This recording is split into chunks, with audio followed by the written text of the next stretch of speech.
جس نے محمد کی ادا دیکھی ہے، زلف دیکھی ہے کہ نظروں نے گھٹا دیکھی ہے، ہائے لٹ گیا جس نے لٹ گیا میرے آقا کی ادا دیکھی ہے، اے لٹ گیا جس نے لٹ گیا جس نے میرے آقا کی ادا دیکھی ہے، لٹ گیا جس نے میرے کی ادا۔ اب مجھے سمجھ آتی ہے کہ جب ممتاز قادری کو جج 2 مرتبہ سزائے موت دیتا ہے تو ممتاز قادری مسکرا کے کہتا ہے اے انگلش میں نہیں اردو میں بتا کیا سزا دی ہے؟ وہ کہتے 2 لاکھ جرمانہ 2 مرتبہ سزائے موت۔ ممتاز قادری آئے بائے نہیں کرتا بلکہ آگے بڑھ کر پولیس والے کو جفا لگا کر کہتا ہے او ربا تیرا شکر ہے تو نے نبی کی غلامی میں مجھے قبول کر لیا ہے۔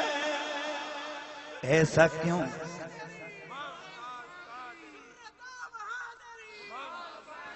ایسا کیوں ہوتا ہے؟ اس کی وجہ کیا ہے؟ نہ بچہ یاد، نہ جوان بیوی یاد، نہ دنیا کی رنگینیاں یاد۔ میں نے ممتاز حسین قادری صاحب کو جب جیل میں میری ان سے ملاقات ہوئی تھی، جب میری تاریخ کا موقع تھا، میں نے کہہ دیا تھا غازی صاحب زمانہ کہتا ہے کہ آپ نے گورنر کو مارا ہے، اچھا کام نہیں کیا۔ مجھ سے کہتے ہیں قریشی صاحب آپ میرے بڑے محترم ہیں، پر اللہ کی قسم ہے اگر آپ بھی کہہ دیں کہ میں نے یہ کام غلط کیا گئے تو میں قسم اٹھا کے کہوں گا کہ میں نے صحیح کیا ہے، اس لیے کہ اگر میں نے ناحق قتل کیا ہوتا آمنہ کا چاند مجھ پہ جیل میں کبھی کرم نوازیاں نہ فرماتا۔ اے لٹ گیا جس نے لٹ گیا جس نے میرے آقا کی ادا دیکھی ہے، اے لٹ گیا جس نے میرے آقا کی ادا۔ اب مجھے سمجھ آتی ہے کہ حضرت عبداللہ بن جعفر مسکراتے ہوئے کیوں تختہ دار پہ کھڑے ہوئے تھے۔ اب مجھے سمجھ آتی گئے کہ میرے نبی کے صحابہ کو جب تیل کے ابلتے ہوئے کڑاہ میں ڈالا جاتا رہا تو وہ مسکرا مسکرا کر کیوں چھلانگیں لگا لگا کر اس کے اندر جانے کو تیار ہو جایا کرتے تھے۔ اور اس کی وجہ یہ ہے کہ جس نے ایک بار آمنہ کے چاند کے جلوے دیکھ لیے گئے، اس چہرے کی بانک پن کو دیکھ لیا ہے، ان زلفوں کے کنڈل کو دیکھ لیا گئے، اس چہرے کی رانائی کو دیکھ لیا ہے، اس گفتار کی شیرینی کو سن لیا گئے، وہ آنکھوں کے جلووں کو دیکھ لیا گئے، پیارے پیارے نازک نازک ہاتھوں، گورے گورے ہاتھوں کی وہ شان کریمانہ اس نے دیکھ لیے۔ وہ ایک جان سے نہیں، وہ میرے نبی پر ہزاروں جانوں سے فدا ہونے کو ہر وقت تیار و بے قرار رہتا ہے، اور اس کی وجہ یہ ہے کہ لٹ گیا جس نے میرے آقا کی ادا دیکھی ہے۔ کوئی پوچھ لے عامر چیمہ تو یورپ میں گیا تھا 5 بہنوں کا واحد سہارا، اور اس لیے تو گیا تھا کہ میں کما کے لاؤں گا، میں ڈگری لے کے آؤں گا، میں بوڑھے باپ کا، بوڑھی ماں کا سہارا بنوں گا، اور میں بہنوں کا سہارا بنوں گا۔ پر اللہ کے بندے، تو نے وہاں پر جا کر گستاخ رسول کو ٹھکانے لگا کر اپنی زندگی کا خاتمہ کروا دیا گئے۔ یہ تو نے کیا کیا گئے؟ تو جواب آتا ہے، ماں بھی بڑی پیاری ہوتی ہے، باپ بھی بڑا پیارا ہوتا ہے، بہنوں کے رشتے بھی بڑے بے مثال ہیں، دنیا کی رنگینیاں بھی بڑی باکمال ہیں، پر حقیقت یہ گئے کہ لٹ گیا جس نے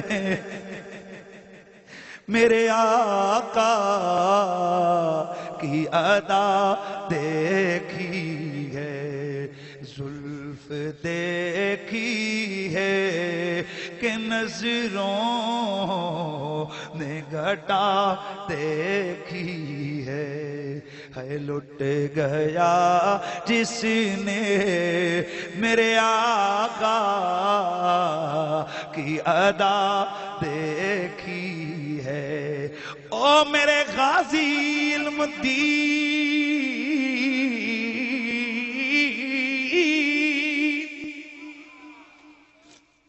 محمد علی جناح جیسا لائق وکیل تیرے سامنے کھڑا ہے، تجھ سے درخواستیں لے رہا ہے، مہربانی کر صرف ایک بار مکر جا کہ میں نے اسے نہیں مارا، پھر میں جانوں، میرا کام جانے، میرے دلائل کا زور جانے، میرے علم کی پاور جانے۔ علم دین کہتا ہے میں کبھی نہیں یہ کہوں گا کہ میں نے نہیں مارا۔ علم دین جان بچ جائے گی، کہا جان تو بچے گی پر محبت بدنام ہو جائے گی۔ میں جان نہیں بچانا چاہتا، محبت کی آن بچانا چاہتا ہوں۔ تختہ دار پہ کھڑا علم الدین مسکرا رہا ہے، جھوم رہا ہے، دنیا حیران ہے۔ جب پھانسی کے پھندے پہ لٹکایا جانے لگا گئے، عام دنوں کے مقابلے میں وزن بڑھ گیا گئے۔ سزائے موت کے قیدیوں کے وزن تو دنوں میں کئی کلو کے حساب سے گھٹ جاتے گئے، اس کا وزن بڑھ کیوں گیا ہے؟ تو جواب آتا ہے جس محبوب زار کے لیے میں نے اتنا بڑا کام کیا گئے، اب ان کے جلووں میں گم ہونے کا وقت آیا گئے۔